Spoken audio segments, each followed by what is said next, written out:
capítulo 2 do livro de Jó, versículo 9. E deixa lá aberto.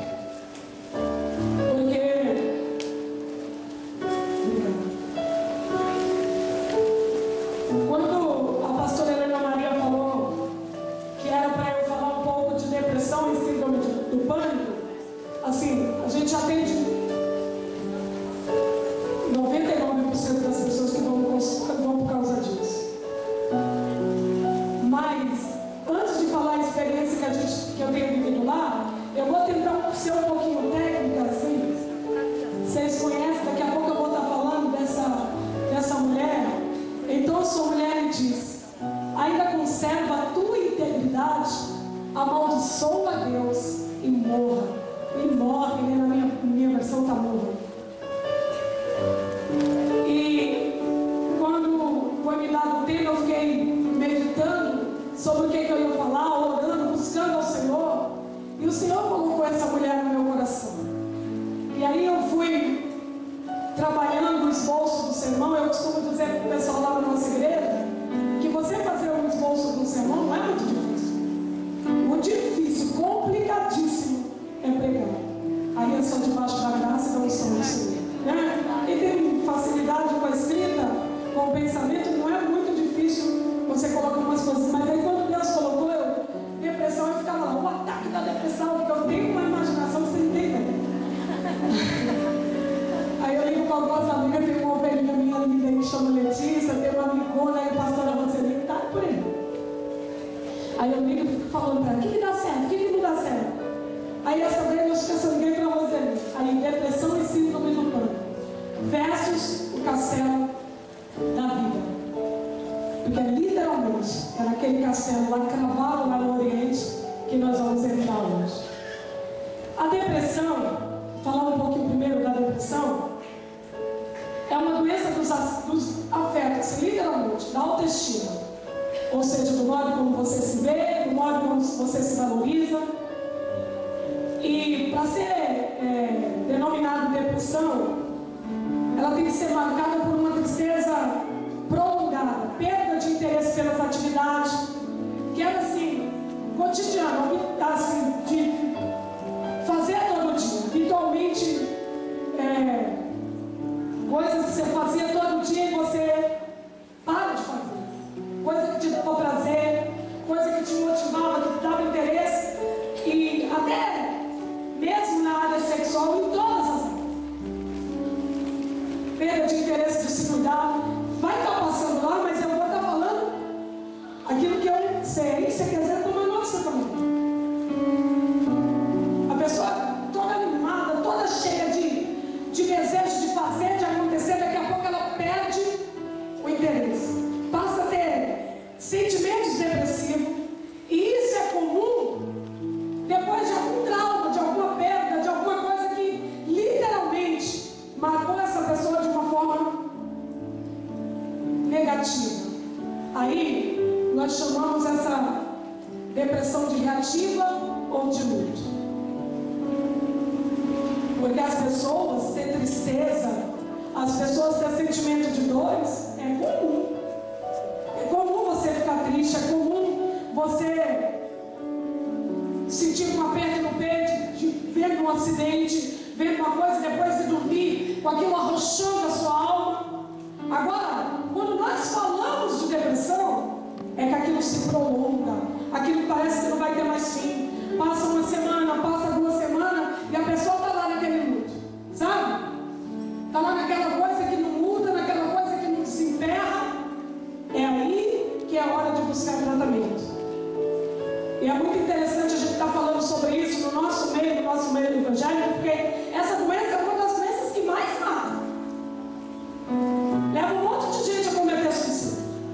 E ela desencadeia também outras coisas, outras somatias do corpo. Mas como ela é uma doença física, mas que tem sintomas espirituais, tipo, quero orar, quero ir para a igreja, não consigo acreditar naquilo que está sendo falado. Pulava, falava, adorava, daqui a pouco está lá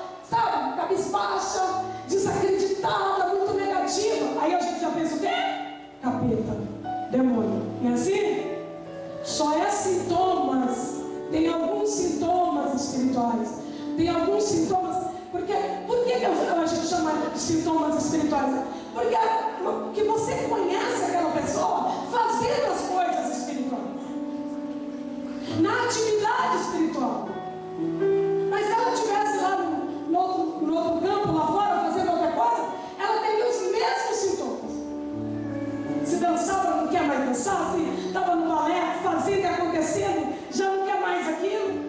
Só que nós, povo de Deus, tratamos isso diferente. Mas fulano está morrendo na fé, fulano está acabado, fulano é mais a mesma coisa, não perdeu o primeiro amor, já era. E é por isso que foi muito interessante a pastora estar falando sobre pedindo para a gente estar falando isso, porque é necessário que a gente procure a ajuda de um profissional. Os profissionais, as pessoas que trabalham, que Deus chamou, como disse o pastor Joel aqui, que a filha dele está fazendo medicina, um presente de Deus. As pessoas que se dedicam, estudam, vão atrás, elas foram colocadas por Deus, literalmente, para nos ajudar, para nos auxiliar. E toda vez que você perceber isso, eu vou estar falando daqui a pouco dos sintomas, todas as vezes que você perceber, né, alguma coisa, porque a depressão, ela pode afetar todo tipo de gente, toda classe, todas as idades, e ela é principalmente mais, assim, percebida nas mulheres e nos idosos. Mas assim, ninguém está livre. Eu não estou dizendo que vai acontecer com você.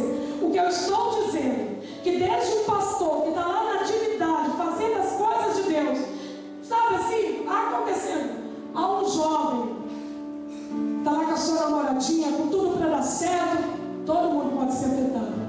Aí você vai prestando atenção nos sintomas. Eu quero que você, se você, depois você pode pesquisar, se você não conseguir marcar tudo, porque não quer dizer que você tem uma coisa, um sintoma desse ou dois sintomas, ai, estou depressivo. Não, a pastora falou lá que eu estou depressivo. Estou falando nada que você está depressivo. Eu estou falando que esses são os sintomas. E precisa ter bastante sintomas, porque às vezes a pessoa está lá, dorme pra caramba, mas dorme pra caramba porque ela já dormia desde a infância. Ela gosta de levantar cedo mesmo, né? Ah, eu estou com vontade de arrumar minha casa, de fazer nada, mas já não tinha vontade desde mocinha, não é assim? Então eu não estou falando disso, eu estou falando de todos os sintomas. Os profissionais dizem que precisa, para ser considerado, pelo menos 7 vezes. Perda de energia ou interesse, humor deprimido. A pessoa até quer ficar leve, a pessoa quer até fazer as coisas acontecerem, mas ela não consegue. Eu tenho uma paciente, ela é parente de advogados renomados. Ela está terminando o curso de direito. O marido dela, bem sucedido, uma filha linda. O pai é dono de uma rede de restaurantes. Ou seja, ela tem tudo para ser. É serva de Deus. Mas ela está tão deprimida. E na última sessão, que foi quinta-feira, ela disse assim para mim, sabe? O meu coração dói dia e noite. Eu fico dando ordem para minha mente. Eu fico fazendo as técnicas que a senhora falou. Eu fico fazendo as coisas que o psiquiatra falou. Mas acontece que a dor fica lá. Ela disse, doutora, é como se o meu coração estivesse sendo ralado. É como se o meu coração estivesse passando numa pedra pontiaguda e fica sendo ralado o tempo todo. A pessoa até quer ficar leve, mas ela não consegue. Tem uma coisa arrochando ela, apertando ela por dentro. Dificuldade de concentração, alteração do apetite ou do sono, ou come demais ou perde o apetite. Aí, né, de novo entra lá. Às vezes come demais porque come demais mesmo. Entendeu? Não tem nada a ver. Sabe? Lentificação das atividades física e mental, sentimento de pesar e de fracasso. Parece que tudo vai dar errado, não consegue, sabe? É pessimista, dificuldade de tomar decisões, dificuldade para começar a fazer as suas tarefas. Está vendo um amontoado de coisas ali para fazer e não consegue. Irritabilidade ou impaciência, inquietação, achar que não vale a pena viver, desejo de morrer, chorador, dificuldade para chorar também. Às vezes a gente pensa que o deprimido é só aquele que chora muito, né?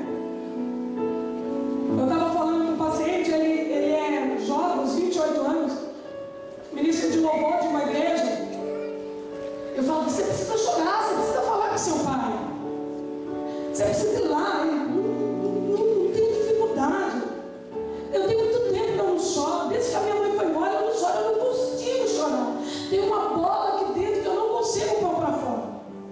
Porque até então a gente pensa que o deprimido é só quem chora à toa. Mas às vezes a pessoa quer pôr aquela dor para fora, quer se abrir com alguém, quer chorar com alguém, quer, sabe, botar os sentimentos para fora e não consegue. Trava, se fecha, e literalmente é como se fosse uma ostrinha fechadinha. Por isso que você tem que prestar bastante atenção. Sensação de que nunca vai melhorar, desesperança, dificuldade de terminar as coisas que começou. Começa um curso, para, começa a dançar, para, começa a cantar na igreja, para, começa a ir nos cultos, desiste, entra numa igreja, quer mudar para outra. Sentimento de pena de si mesmo, persistência de pensamentos negativos, queixas frequentes, sentimento de culpa injustificável, boca ressecada, constipação, perda de peso e apetite, insônia, perda do desejo sexual. Tratamento, vamos lá. E depois, durante a administração, eu vou estar falando.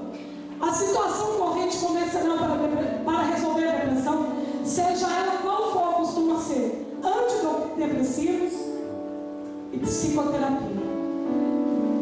E geralmente as pessoas depressivas, elas procuram primeiro um psiquiatra, né?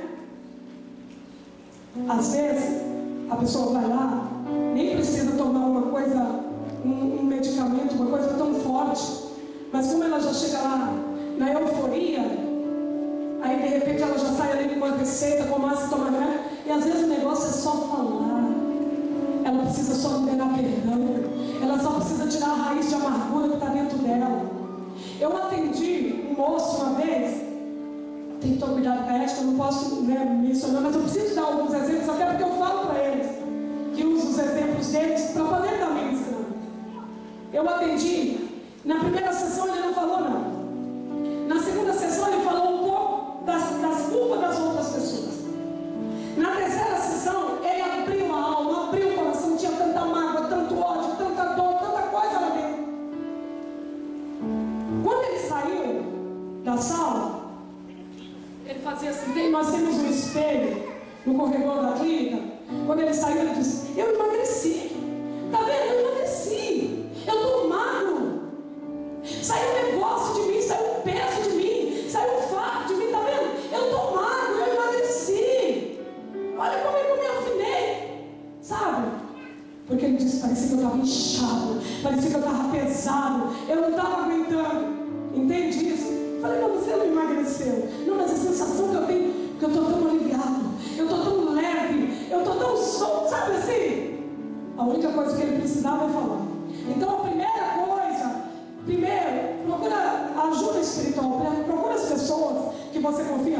E quando for procurar um profissional, começa primeiro, né? Procurando as pessoas que trabalham mesmo com terapia.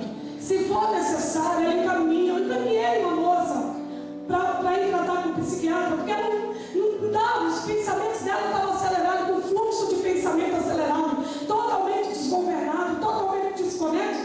Não dá para tratar, porque não dá nem para ouvir a gente.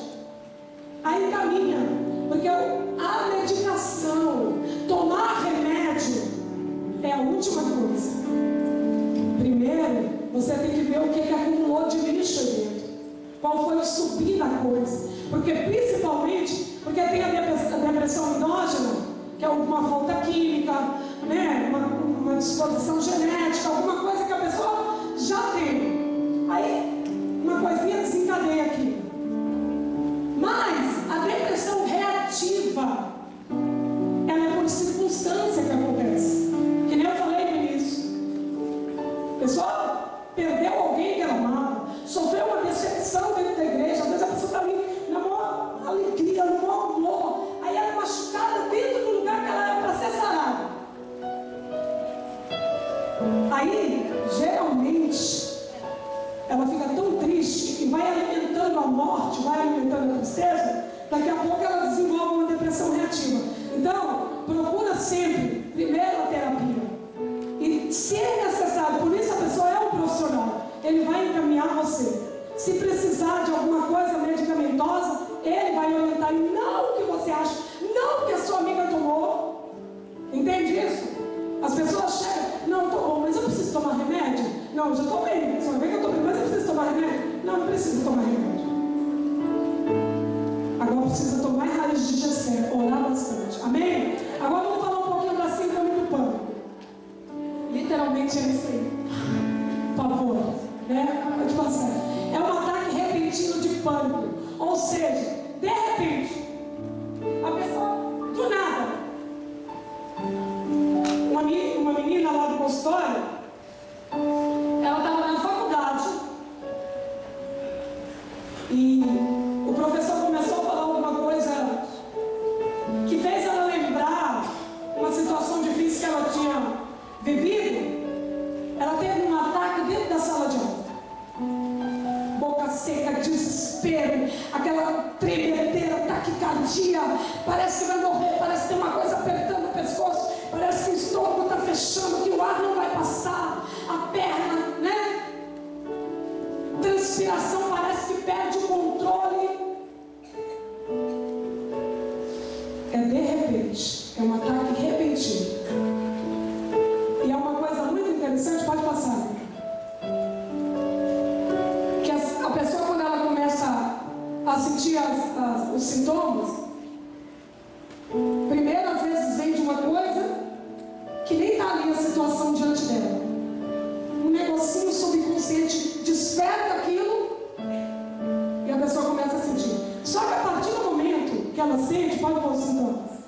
Olha os sintomas: contração, tensão muscular, giriza, palpitação, coração dispara, tontura, torneamento, náusea, dificuldade de respirar, boca seca, calafrio, ondas de calor, sudorese, sensação de estar sonhando ou distorções de percepção de realidade.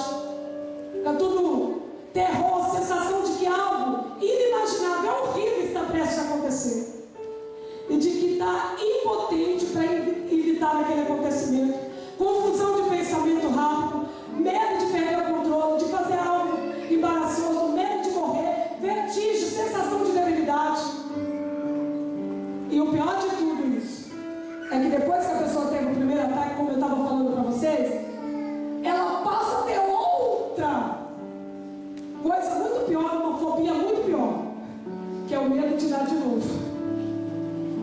Aí ela desenvolve um negócio que algo que nós chamamos de agorafobia, que é o medo de assembleia, o medo de gente, medo de estar num lugar fechado, medo de estar perto de pessoas, medo de multidão, medo. Eu não posso ir lá porque vai me dar, eu não posso ir para a faculdade porque eu vou sentir aquilo, eu não posso fazer isso, eu não posso. Então, depois de estar instalado a síndrome do pânico, a pessoa desenvolve uma coisa ainda pior, uma fobia muito pior, que ela passa a ter um medo constante, terrível, você não tem ideia. É como se a pessoa desconectasse do corpo, perdesse o controle do corpo. O corpo passa a dominar ela, as reações do corpo, o descontrole do corpo, o batimento do corpo, a transpiração, a tremedeira, tudo aquilo parece que domina a pessoa. Ela fica impotente. E diante disso, ela passa a ter medo de acontecer. Porque ela sabe que quando acontece, a sensação que ela está tendo é que vai morrer mesmo. Então o que ela faz? O menininho adolescente, que às vezes ele fica trancado dentro do quarto dele 3 dias. Aí eu sempre pergunto para ele: mas você não tem vontade de sair? Mas você não tem vontade de fazer as coisas?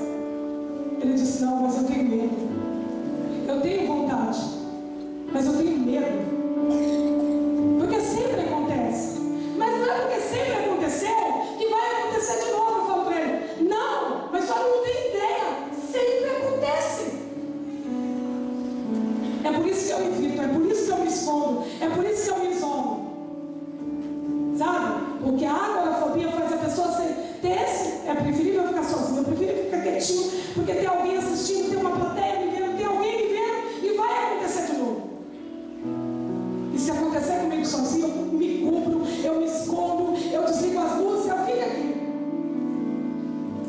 enfrentar a realidade e sair para fora, se torna para ela um terror, uma coisa, sabe, angustiante. O tratamento da síndrome do pânico. Sem tratamento adequado, a síndrome do pânico é altamente incapacitante. No tratamento da síndrome do pânico são utilizados medicamentos. Geralmente, quem está no estado de muito elevado da síndrome, não, a gente, os terapeutas, eles podem entrar como auxiliadores, mas às vezes a pessoa está tão sem controle, ela está no estado, sabe, que não tem nem como falar, não tem nem como ser ministrada, não tem nem como ser ajudada. Ela tem que, o povo de Deus tem que entender isso. Ela tem que procurar um psiquiatra sim. Ela tem que ir lá descobrir, fazer exames. Ela pode ter uma falta química, ela pode ter uma coisa endógena, ela pode ter uma coisa muito pior do que aquilo que aparentemente está sendo mostrado pelos sintomas. E é por isso que tem que procurar os profissionais. Porque a síndrome do pânico, ela vem também depois de uma situação traumática, vem depois de uma perda, vem depois. Mas, geralmente, ela acontece por uma coisa endógena, uma coisa que está lá dentro. Do nada, a pessoa sente aquilo. Os neurotransmissores não tem como dar aquilo, e aí literalmente há um bloqueio, e a pessoa fica toda desgovernada, literalmente. É por isso que tem que procurar ajuda do profissional. A gente está falando aqui do meu seguro, você vai ver, eu vou falar sobre o meu testemunho, vou falar um monte de coisa, mas procurar ele, só para você ter certeza de que está tudo certo, só para você ter certeza que vai fazer o tratamento, e isso é muito importante.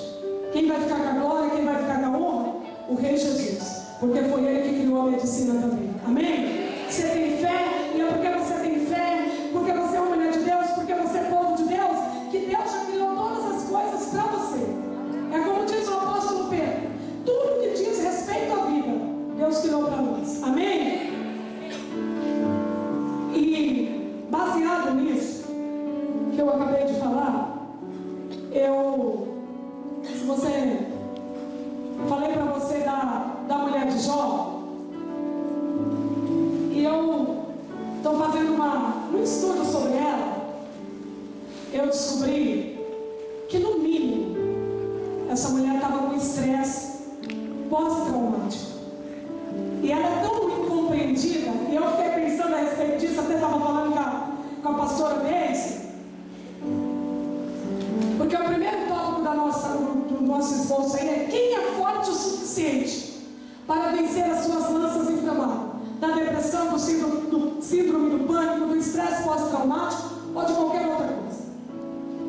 Eu fiquei pensando nisso porque, presta atenção, essa mulher era a mulher do homem mais importante de Uz. Se fosse nos dias de hoje, o cartão de crédito daquela mulher era sem limite. O salão de beleza daquela mulher era no top. Os filhos e as filhas, porque eu vejo todo mundo falar da família de Abraão, da família de Davi, mas a família mais perfeita era de Jó. Já prestou atenção? Modelo. Filhos que depois de adultos vinham no culto doméstico na casa do pai, prestavam conta para o pai. Fizeram uma festinha, aí Jó chamava ele. O que aconteceu na festa? Como é que vocês se comportaram?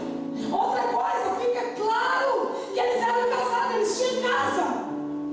Eles tinham comunhão, eles tinham unidade. Porque tem gente que se dá bem com todo mundo. Tem amigo de cá, tem melhor amigo de cá, amigo que leva presente, mas não se dá bem com a família. Não tem comunhão, não tem unidade com os do seu próprio sangue. Pode prestar atenção. Mas os filhos dessa mulher, você pode chamar ela de senhora opressa, porque o nome de Jó significa opressão. Então ela era senhora opressa. A tradição judaica diz que ela era Cite. Você pode chamar ela de Jó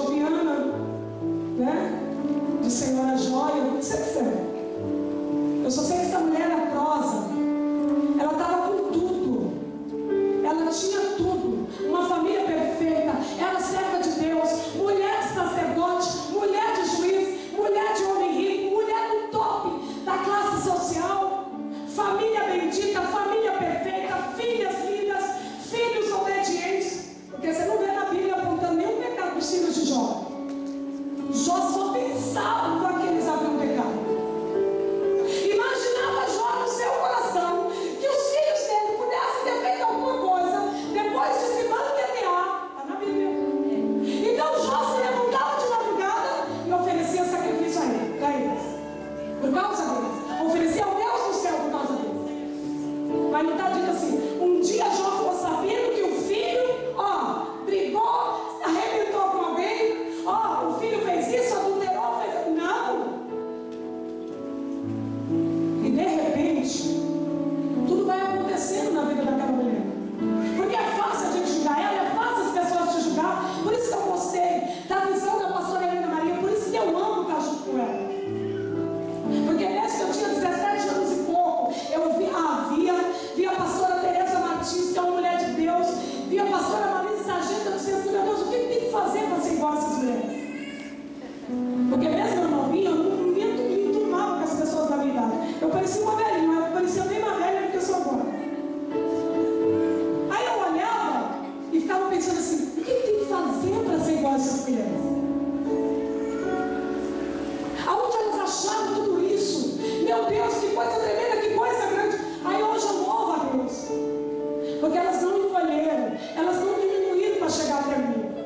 Foi o Espírito Santo de Deus, o Deus de poder e de graça, que me deu graça, que me deu capacidade, que esteve do meu lado e me assistiu, para eu me aproximar delas, porque elas continuaram crescendo e cada dia sendo melhores. Você pode dar glória ao nome do Senhor? A senhora Pressa morava num castelo cravado no Oriente, o mais bonito, o mais lindo. Os historiadores dizem que a casa dele era mais linda no Oriente. Um monte de empregado, um monte de ovelha, um monte de camelo, um monte de coisas boas. E de repente, num dia só, porque ela não sabia, porque as pessoas colocam Jó como vítima e ele é. Mas toda a casa da senhora Pressa era vítima, os filhos eram vítimas, ela era vítima.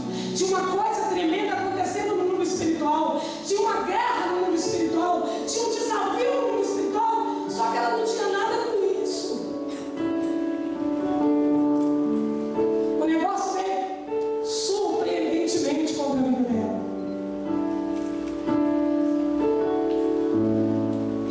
Às vezes nós julgamos muitas pessoas, nós temos os nossos achômetros, né? A gente costuma denominar o depressivo como alguém que não quer nada, alguém que tem preguiça, alguém que não ora, alguém que não confia em Deus. Síndrome de pânico. Você não tem nada, não deu nada nos exames, é porque você não tem nada. Não deu nada nos exames, mas ele está no período de psicossomatia. O corpo dele está realmente vivendo tudo aquilo que ele está sentindo.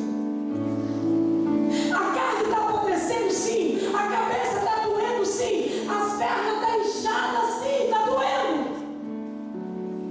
O coração está sangrando, sim. Ele está literalmente confuso. A mente está desgovernada. Os neurotransmissores não sabem mais o que está fazendo. Porque quando a gente vê a senhora Pressa abrindo a boca e dizendo isso, você ainda retém a sua integridade? Até quando você vai continuar sendo íntegro? Aí a gente julga, né? Porque Jó falou tudo bonitinho, mas Jó também falou umas coisas. Amaldiçoa um dia pela não é assim? Mas como a gente vem de uma sociedade machista, de um povo judeu machista, de um Oriente machista, é muito mais fácil, né? A gente rivar a senhora Pressa. A gente tem que parar de hipocrisia, então a gente não pode falar de depressão dentro de igreja. E nem de sentimento que crente não pode sentir.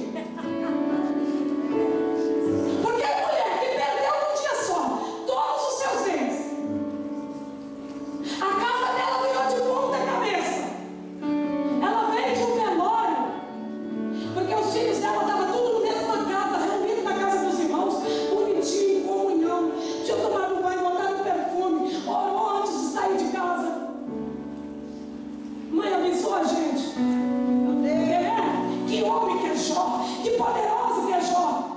Não tem um homem poderoso casado se não tiver uma mulher poderosa do lado dele. Não tem um homem que tem filhos benditos se ele não tiver uma mulher centrada, uma educadora, uma auxiliadora junto com ele. Então fala comigo agora, em nome do Senhor. Enquanto Jó estava lá na porta da cidade, julgando, aconselhando, cuidando das fazendas, cuidando das lavouras, a senhora Cites, a senhora Opressa, estava lá cuidando dos filhos, educando, ministrando sobre eles. Não é isso que você faz como mãe, como mulher de Deus? Eu faço a minha lição de casa. Ser mãe para mim é o meu maior ministério. Meu maior ministério, as minhas ovelhas mais lindas são os meus filhos. Quando o pastor Joel estava falando aqui de dificuldade, mas ao mesmo tempo no meio do deserto a gente vê os milagres.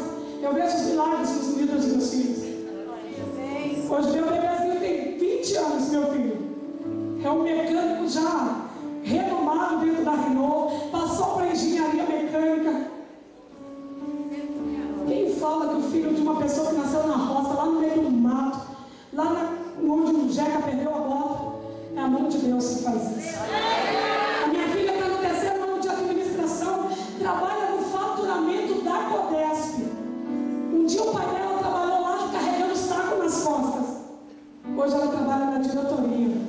Porque é um Deus Todo-Poderoso que está nessa tarde ministrando sobre a nossa vida, dizendo para você: eu tenho cura para a tua vida. Não importa como a dor chegou, o que importa é o que você vai fazer com essa dor. Quando essa mulher viu os 10 caixões dos filhos, 10 enterros, e ela não voltou para casa e disse ao seu marido: bem, não fica triste não, eu vou te levar para uma viagem de navio, a gente tem uma reserva lá no banco. Fica triste não, velho. A gente vai chamar alguns parentes aqui e a gente banca para eles te fazer companhia. Ela não tinha mais nada. Alguns comentaristas dizem que essa mulher, está até na tradução da Septuaginta, diz que essa mulher pedia. Saía de casa em casa para pedir. No momento da crise. São conjecturas, são coisas que as pessoas falaram, mas que você pode ver que tem tudo a ver. Perdeu tudo, o marido estava doente, não tinha mais empregado para trabalhar.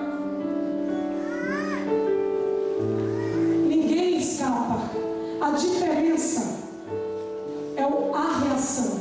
Quando ela chega para o marido, e aí nessa palavra que ela falou para o marido, no original é Berak, que quer dizer ajoelhar, abençoar, louvar, saudar.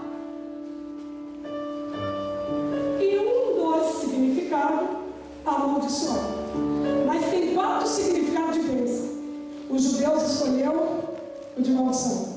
Para dar mais impacto, para o homem Jó ficar mais poderoso, para o homem Jó ficar mais forte. Não é assim? Mas ainda que ela tenha falado, amaldiçoa mesmo esse Deus. Quantas coisas você já falou nos momentos de dores? Quantas besteiras você já falou? Nos seus ataques, nas suas fúrias. Porque uma das coisas, uma das reações de quem está com estresse pós-traumático muito grande, é sentimento de raiva. Ele tem uma raiva que se ele não explodir, se ele não fizer alguma coisa, parece que morre. Por isso que a senhora Opressa teve essa reação. Mas quando o marido dela olha para ela e diz assim: amor, ele não disse que ela estava louca. Deprimido não é louco. Pessoas que estão com síndrome do pânico não é louco. Pessoas que estão com estresse pós-traumático não são loucos. Jó disse: você está parecendo, você está agindo, você está com sintoma de gente doida. Mas não faz isso não, amor. Nós não recebemos o bem de Deus. Deus não faz um monte de coisa boa para nós. Por que nós não vamos receber também as coisas que não são boas? As nossas vidas estão no controle do Deus Todo-Poderoso. Jó se levantou e glorificou o nome do Senhor. Por isso que o próximo tópico nosso é como reagir diante de tanta calamidade. Quando Jó fala isso com ela, ó, ela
Não tem ninguém para te visitar não, jovem.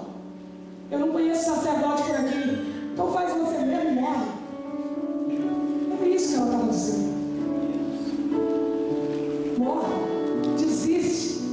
Quando ela é ministrada, sabe o que a história diz que ela vai fazer? Cuidar da comida do marido, da higiene do marido, porque até as cinzas eram para repelir os insetos. Eu sei porque eu nasci na roça e é mesmo. Para repelir as moscas velejeiras, para evitar também as coceiras demais. Até a remoção, a troca da cinza, porque aquilo ali sangrava, porque ele teve uma doença, hiporimomania, é uma doença dos glóbulos, que mexe com os pulmões, mexe com a pele, deforma o rosto,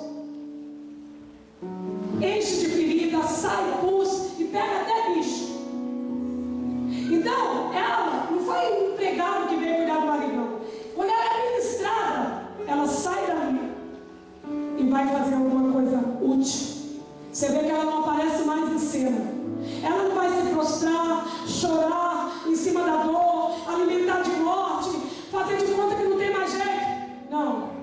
Ela continua mantendo o marido vivo, continua cuidando dele, continua cuidando da sopinha dele, da higiene da casa, da alimentação dele. E é isso que faz a diferença. Porque isso aconteceu comigo. O Espírito Santo ministrou minha alma. O Espírito Santo ministrou minha alma a respeito disso. Porque você não precisa estar sem dor para Deus usar você para sarar o dor de alguém. Você não precisa estar sem febre para Deus usar você para curar a febre de alguém. Deus falou isso comigo. Mesmo que você esteja doente, mesmo que você esteja triste, mesmo que você esteja sentindo nada, quando eu quero te usar, eu sou poderoso para te usar. E enquanto eu te uso, eu te curo, eu te saro. Como é que a senhora está numa pressa? Estou triste, meus filhos morreram, meu marido está fedendo, o bafo do meu marido está fedendo. Meu marido fede, eu não aguento nem chegar perto dele. Foi Jó que disse isso. Minha mulher não aguenta mais chegar perto de mim, porque o meu hálito está podre. Porque inflama a parte respiratória. Como é que a senhora está? Estou triste, ainda estou de luto, mas estou cuidando da minha casa, estou fazendo as coisas. Quando Deus ministrou para mim, no dia 24 de agosto, eu fiz uma cirurgia. E uns 10 dias antes da cirurgia, porque eu fiz uma ultrassonografia e acusaram que eu estava com uma vegetação na bexiga, no canal de urina. E o médico disse: muito provavelmente isso é um pequeno câncer que está aí dentro. Mas a gente só vai poder ter certeza depois que nós retirarmos o tumor dentro de dentro. A vegetação que ele chama, a princípio. E para vocês verem como é que é as coisas, eu contei esses dias que eu fui pregar em São Paulo, eu contei isso. Quando eu entrei na sala, que foi marcada a cirurgia, e que ele falou das todas as possibilidades, todas as coisas negativas que podiam acontecer, como ia ser o tratamento, as dificuldades do tratamento, porque ele não amenizou nada. Quando eu saí lá fora, porque às vezes as pessoas não têm ideia da importância que elas têm na nossa vida. Quando eu saí lá fora, o bispo Ademar, que foi meu pastor a vida inteira aqui em Santos, tinha esquecido os exames dele lá, no mesmo consultório do meu médico que foi buscar. Quando eu saí, eu estava no balcão para falar com a moça para marcar, eu olhei, eu vi, eu abracei, eu fui correndo, abracei ele. E sabe, eu beijei o rosto dele e falei: bispo, o senhor está bem, está tudo bem com o senhor. Mas eu estava querendo ouvir isso.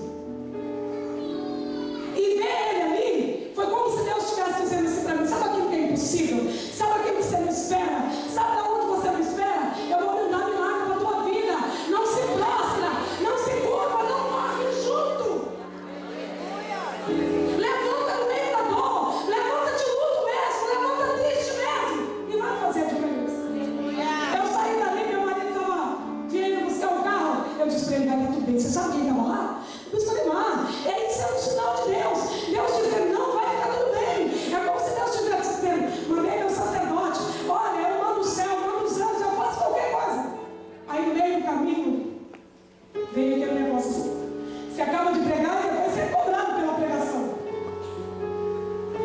recebo um telefonema de um obreiro.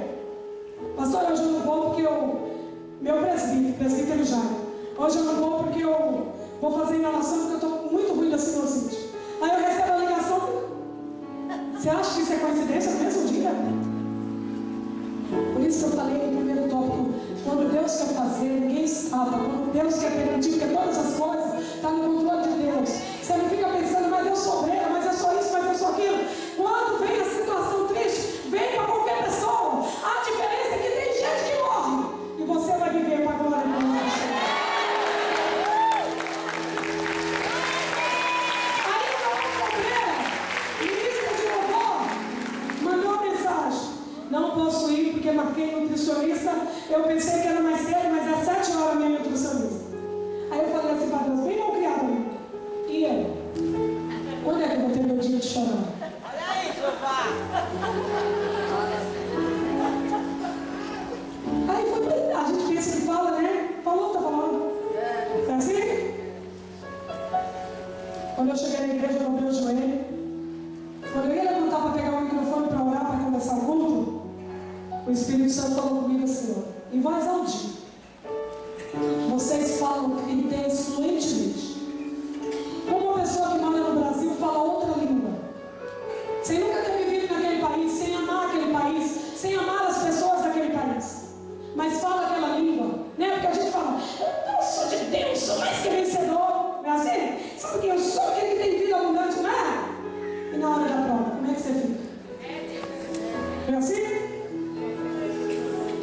O Espírito Santo falou comigo assim: hoje o Senhor está estendendo um tapete vermelho na tua frente, para você desfilar o céu, para você viver como uma cidadã do céu, para você mostrar para as pessoas como é que reage diante da dor, diante da calamidade. Uma pessoa que teme a Deus, que conhece a Deus, que é apaixonada pelo Senhor. Levanta, porque hoje eu vou te usar como eu nunca te usei. Está doendo, está sangrando, você está com medo, sim. Não fica negando que você está com medo. Você está com medo de morrer, com medo de não ver seus filhos crescerem, com medo de não ver eles se formarem. Você está com medo, Raquel? Mas levanta, porque eu sou o dono da vida. Levanta, porque eu sou a vida que está dentro de você. Fica de pé. Eu me levantei naquela noite. Todos os irmãos que estavam lá concordam comigo. Deus me usou de uma forma tão sobrenatural, porque eu vou falar de novo e eu quero que fique dentro dessa sua alma. Deus não precisa que você esteja curada para você se levantar. Ele precisa da sua disposição, do seu querer. Levanta que Ele te cura. Fica de pé que Ele te cura. Se apruma, se endireita.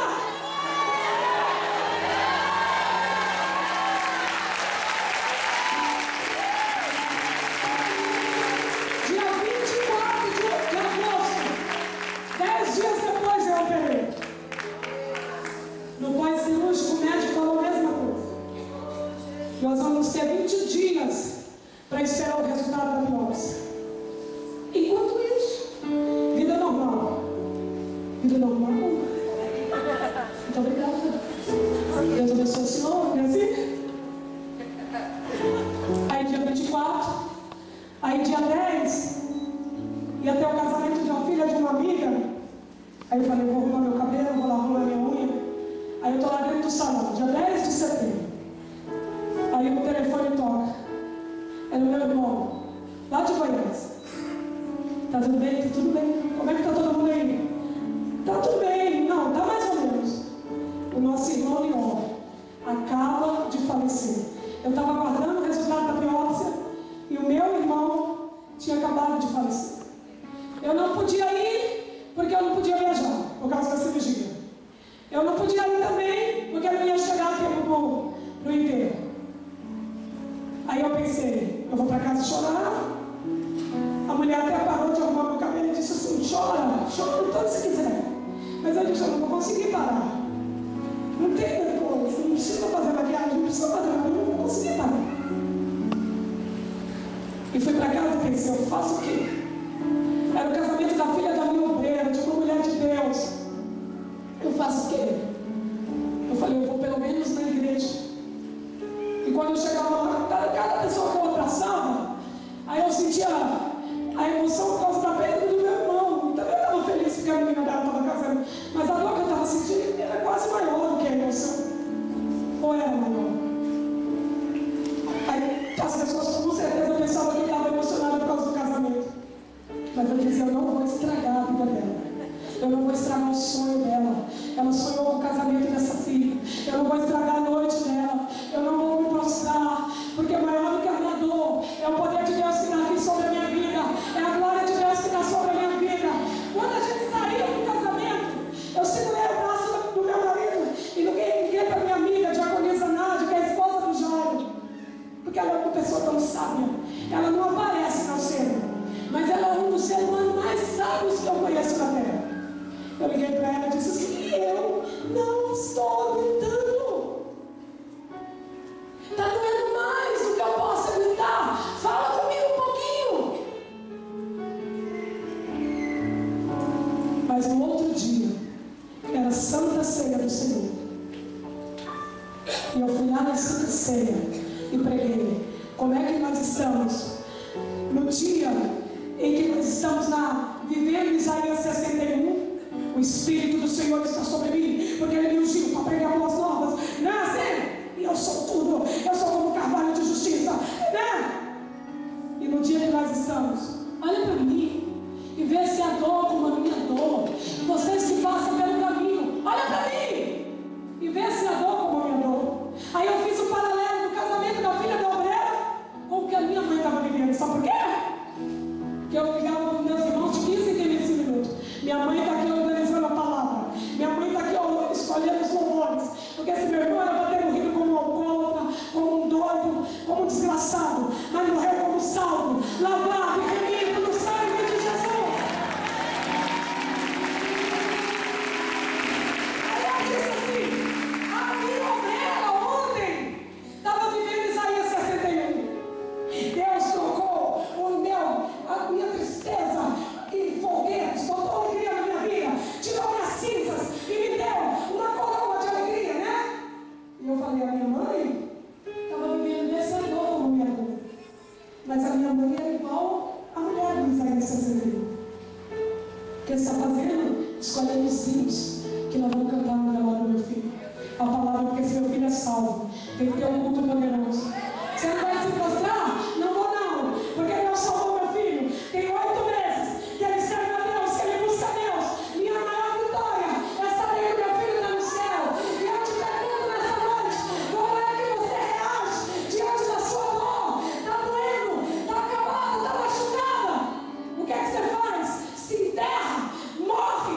Acaba de desgraçar tudo? Ou se levanta no meio da cinza, no meio da dor e continua vivendo? Porque o seu Redentor vive e você sabe que Ele vai se levantar.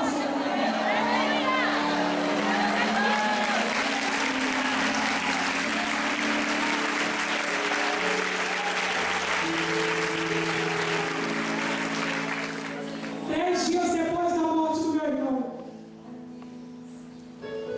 eu fui pegar o resultado. O médico disse para mim, eu não sei como é que você lida com a fé, mas você é uma mulher de muita sorte. Porque isso só ia ser descoberto, o que nós chamamos disso é um milagre da medicina. É um achado de laboratório. É um achado de exame.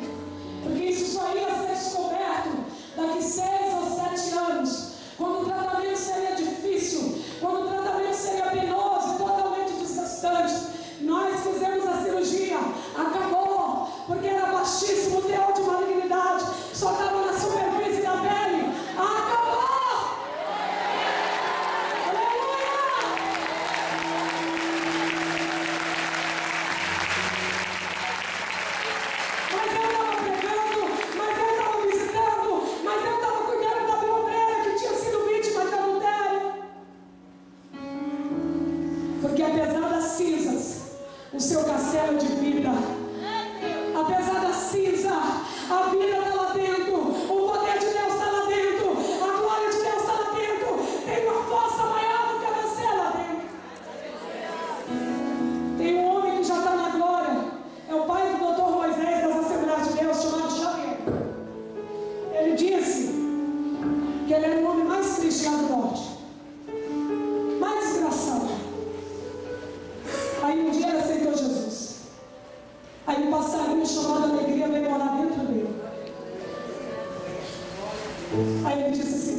passarinho quer cantar. Toda vez que eu quero ficar de luto, o passarinho quer celebrar a vida. Toda vez que eu quero me prostrar, o passarinho quer voar. E eu descobri que o passarinho chamado salvação é maior que eu, é mais forte que eu, é mais forte que a dor, porque tem vida dentro de mim, apesar das calamidades, apesar da dor. Você está entendendo o que o Espírito Santo está dizendo para você? Levanta a tua mão e glorifica e exalta o nome.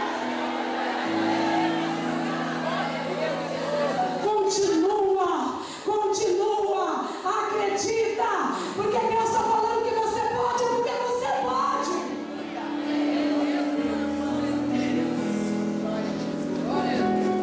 Ô dona Peça, a senhora está escutando a filosofia lá fora? Não sabia que seu marido era tão filósofo. Eu sabia que ele tinha um tão inteligente. Como teu marido prega bem, né? A única coisa que eu sei, porque foi a única que reconheceu a integridade do marido, hein? Foi a única. Os amigos acharam que ele tinha pecado. A família sumiu dele, só aparece lá no 42. É verdade. Os parentes dele só veio no final. Mas a senhora Peça, ela diz que ele é íntegro. Ele retém uma integridade na presença de Deus. Eu não estou prestando atenção, não é na filosofia. Eu não estou prestando atenção, não é na sabedoria dos homens. Eu estou prestando atenção na integridade. Como meu marido está reagindo. E a reação dele me dá força para dar banho nele. E a reação dele me dá força para lavar o pus. A reação dele me dá força para continuar viva. Eu não sei por que eu vou ficar viva. Eu só sei que Deus tem um plano. E Ele vai cumprir o plano dele na minha vida. Aleluia. Fala para tua irmã que está do lado, continua viva. Apesar das cinzas, seu castelo é da vida, está cravado na vida, está cravado na rocha, e a rocha é Jesus. Esse castelo é de vida. O diabo veio, a depressão veio, a síndrome do pânico, as tristezas, as assolações, mas esse castelo tem vida e vida própria. Vida que vem do céu, vida que emana de Deus. Aí, no final de tudo, o castelo da vida desse e gera pureza, cura e beleza incomparável. Eu baseei isso nos nomes da filha dessa mulher, as filhas. Diz que eram as meninas mais lindas de todo o Oriente. Deus reverte situação do marido dela. Aí ele faz o que essa mulher também fez. Ainda estava doente, se levantou e foi interceder pelos amigos. Então vem para a igreja doente, lugar doente é uma igreja. Vem para a igreja triste, vem para a igreja deprimida, vem para a igreja com raiva, vem para a igreja com vontade de matar, vem para a igreja com vontade de morrer. Sirva a Deus, sirva a Deus, sirva a Deus, sirva a Deus, sirva a Deus.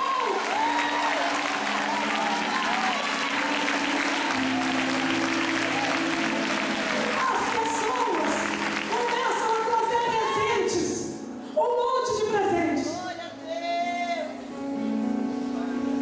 Joia restaurada. Ela chega perto dele. Ai, que hálito gostoso.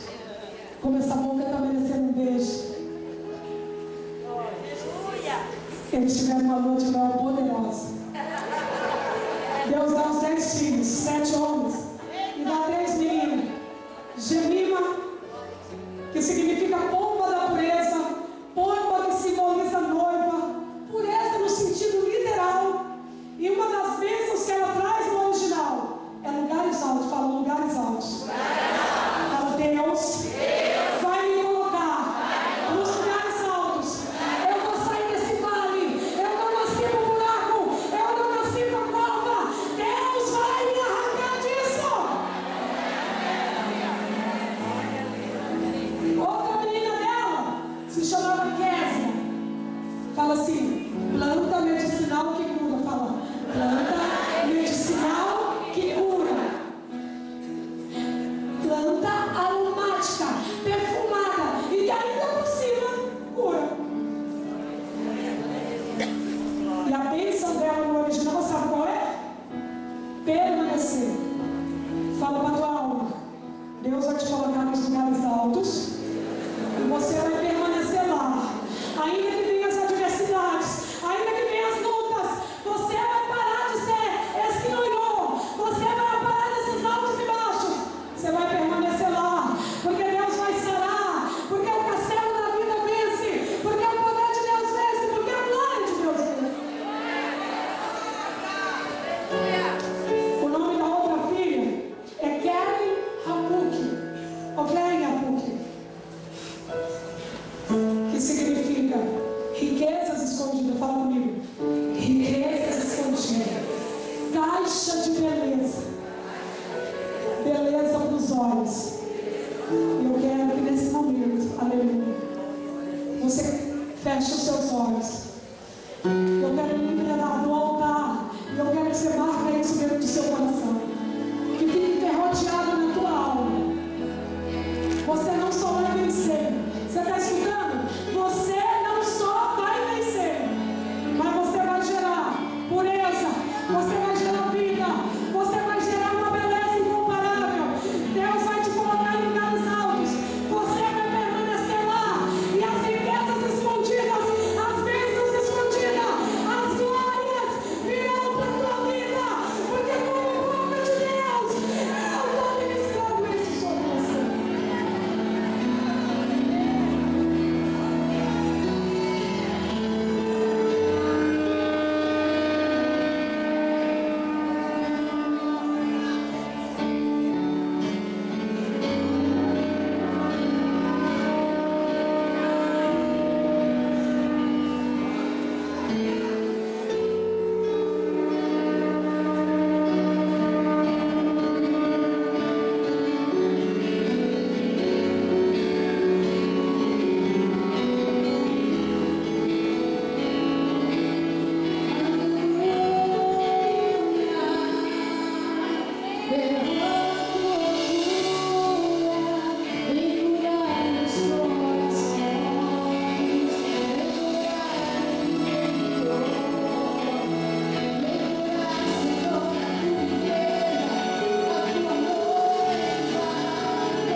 Esse é o Deus.